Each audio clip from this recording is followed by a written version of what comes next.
just about the eye thing. And there you go. I don't think that that's the way that women are, but whoever wrote this movie clearly feels that way.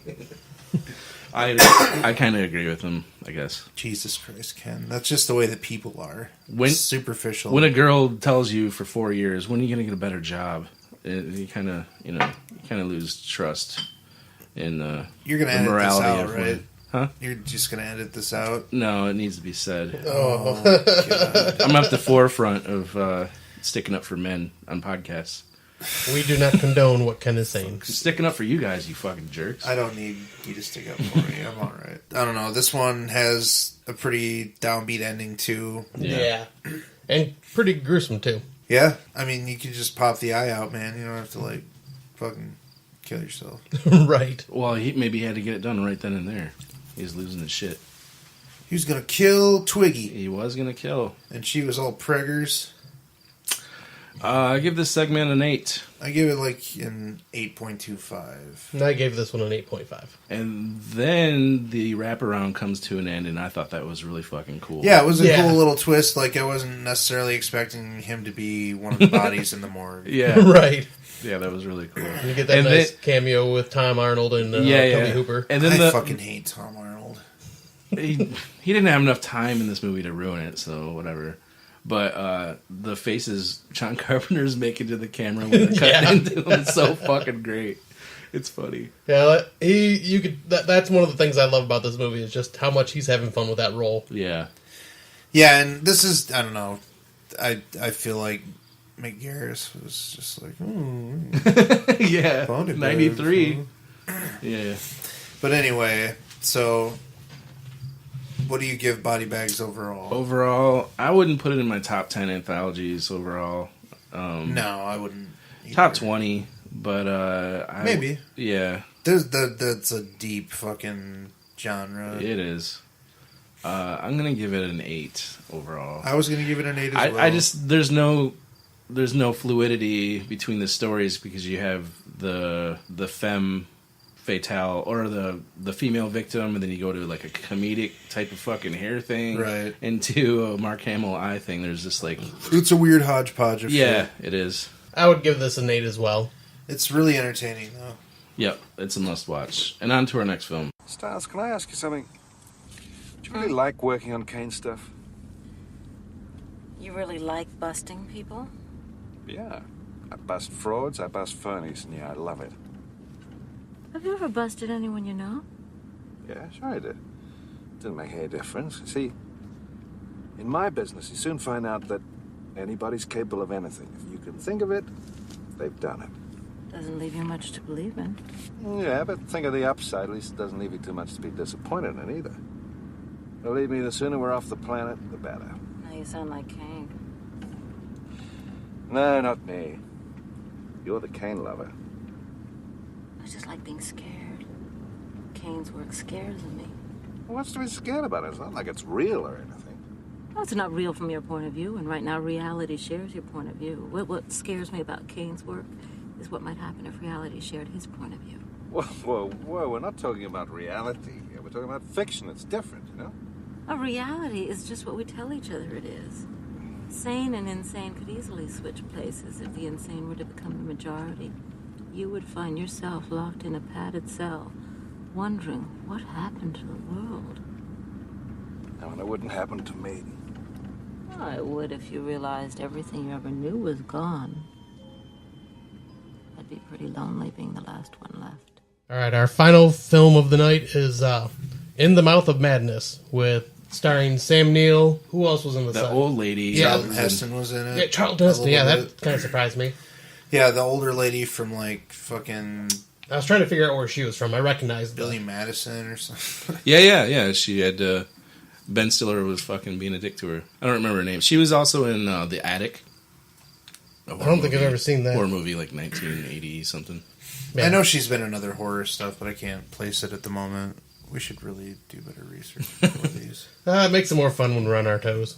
But yeah, the story is the efficient and skeptical freelance insurance investigator. Oh, we forgot. What's his name that plays Vigo the Carpathian is in it? He is? From Ghostbusters 2. Oh, is he the guy that's in the bar? Yeah. Okay. And Jorgen Prochnow is in it. I don't know who that is. He plays He's Sutter Kane. a distant relative of Bronson Pinchot. Okay. But Don't yeah. be ridiculous. The synopsis of the efficient and skeptical freelance insurance investigator John Trent is hired by the publisher to find where the famous writer Sutter Kane might be, after writing a series of bestsellers in the horror genre, affecting the reason and causing disorientation, memory loss, and paranoia in readers. Sutter has simply vanished near the release of his new novel, Horror in Hobbs End. There is mass hysteria Lovecraft as ancient... The first Lovecraft reference. Oh, yep. There is mass hysteria as his anxious fans await for the new release, and John believes that his disappearance is a marketing strategy.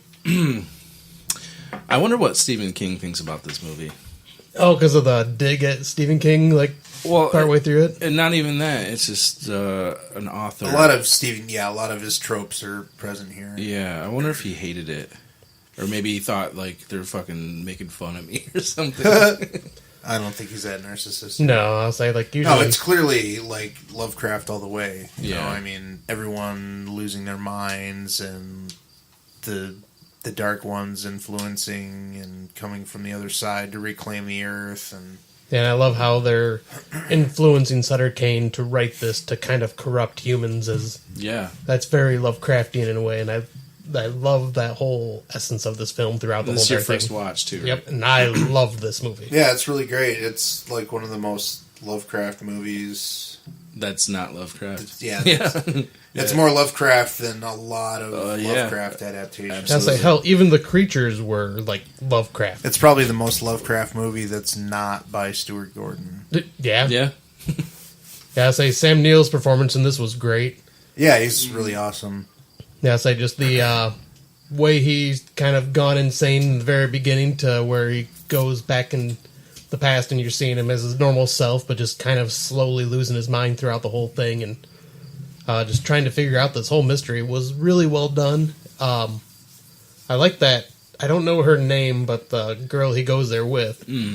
I liked how she was, too. She was pretty much playing him, but that's because she was written that way, I guess, in a way. Yeah. And then, just the creepy atmosphere with all the children and... The fucking old witch-looking thing on the bike has always stuck out to me. Oh, John Carpenter's little cameo. Oh, that's him? Yeah. Oh, I didn't realize that either. No, I didn't know that. Wow. It's always stuck with me since I've seen it as a kid. Yeah, it has a lot of creepy little touches, Do you read Sutter Kane? Yeah, the tentacles under the door. Dude, that was awesome. Oh, dude, in the fucking the poor fucking old man husband chained thing. to the naked on the floor. The pictures that fucking change shape, and I would have liked to seen some more effects from the scene where the old woman is turning into a creature and chopping up her husband. Yeah, because you see her as her full form, but it'd be nice to see her There's a lot of changing. really great effects in this one, all of the creatures that come barreling on at the end. Yeah, I got the Howard the Duck vibe at that point. Remember? With that creature that's coming through? The Dark Overlords. Yeah.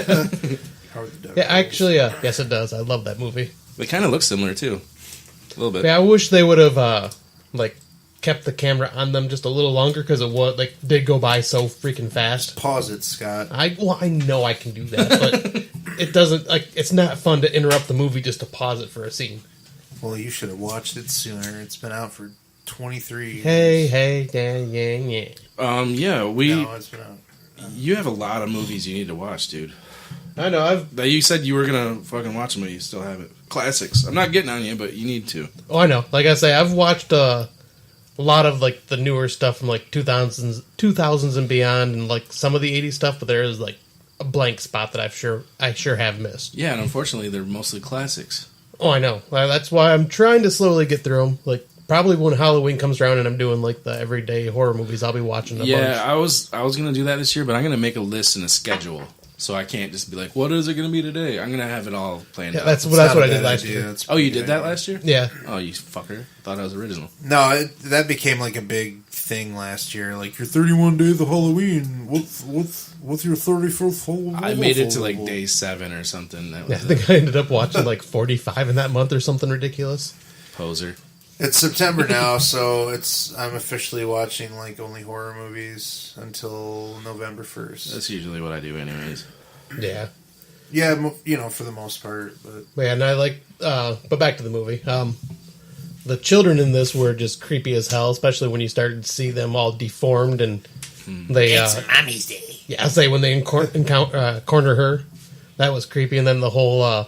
The first encounter of the story being real, where they go next door and the dogs and the fucking... where the kids are chasing the dog. And then he's like, holy shit. And then they see the dog. You see the dog next time, and it's missing a leg. Yeah. Yeah, this is another one of those Carpenter movies that's like great for rewatching and like appreciating in value. Yeah, this is definitely my favorite of the three that we watched so far. It's 94, and just after that, it just fell off. Yeah, this is when horror was... This like, was Carpenter's He fell off. real last gasp, other than Yeah. Vampires, which was like kind of a nice return to form. Yeah, I like the... I love the whole concept of a town that's not really there. Like, you have to like keep driving and just all of a sudden you're inside this town. Don't know how you got there. Just, Vamp.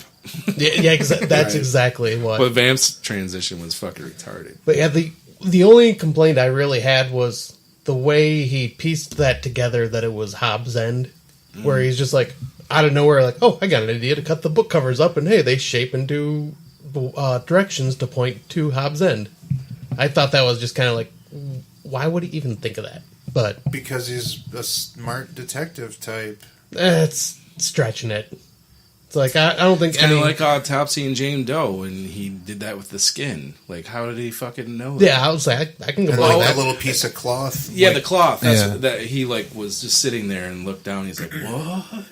Yeah, you know, there are certain things like in movies like that I will point out. And I do just, too, but Like, it doesn't detract from the movie, but it's just at the same time just going, okay. it's one of those things you just gotta look over if you want to like the movie. Exactly. Yeah, And like I said, I love this movie. So you lose a little piece of your soul when you do that. Yeah, it's really great.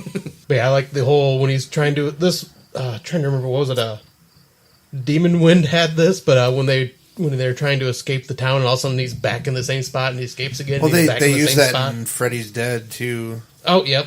Well, I try to forget about Freddy's Dead. I've seen that. Freddy's Dead rules. No, it doesn't. No, it's Oh, good. then it's returned in Dead End with that chick that you were talking about earlier, who was fucking her brother, who wasn't.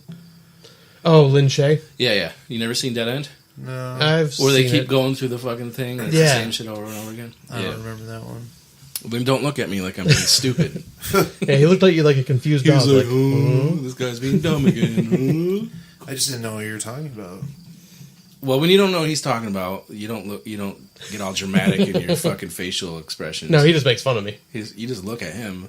You make it all fucking like this huge production. When Uh-oh, are we having another best of argument segment? No, fuck that. But he needs to be more lenient towards me. Ken's poor little thin skin just got hurt again. It happens. It's been pricked. I don't mind being fucked with if I deserve it, but I did not deserve that look. Go ahead, Scott. Easy vape master. Yeah, I'm a vape skill. He's blowing clouds. I got some mad skills with this. Yeah, I'll say this is I like the cameo with John Glover too as the doctor of the mental asylum. Oh yeah, yeah. Gremlins 2 guy. Yep. I thought that was because I seen his name pop up. I'm like, oh no shit! And then very first scene you see him in, and you have Also David another Warner. David Warner. Yeah, David Warner coming in as, what was he, like the detective or psychiatrist? yeah. He was interviewing Sam Neill. And I loved that scene when he walks in the room and all he asked for was the black crayon, and there's just crosses everywhere written all over his face. I'm not insane. And then It's kind of funny at the end that he's like watching the movie. That's the exact Yeah. same thing I was about to say. Is the ending was great. I haven't watched this in like 5 years, and I didn't need to rewatch it because I've seen it so many times. Right. That's why I was like so glad you picked this. It's like I could, because I had to watch. I watched 7 Carpenter films. And I think I watched like 4 or 5 besides these I'm not three. even gonna try and squeeze in the mouth and in at all. That sounded wrong. What? I'm not even going to try squeezing it in the mouth. No, squeeze in the mouth. I'm not gonna try. It still sounds funny. Yeah. Well, I'm such a big fan of this, like in the mouth. That's what I say it. Sure. Or the madness. You're such a big fan of In the Mouth. You could just call it mouth. Call it mouth of madness, maybe. Actually, I don't. The blowjobs thing, it's fine. It's a starter, but I don't want it to be the finisher. That's for goddamn sure. Gotta get in that booth. So what are we going to give this movie overall? Man, I was debating on this one, but I think I'm going to go with a 9.5. I'm going to go an 8.75 right in the mouth.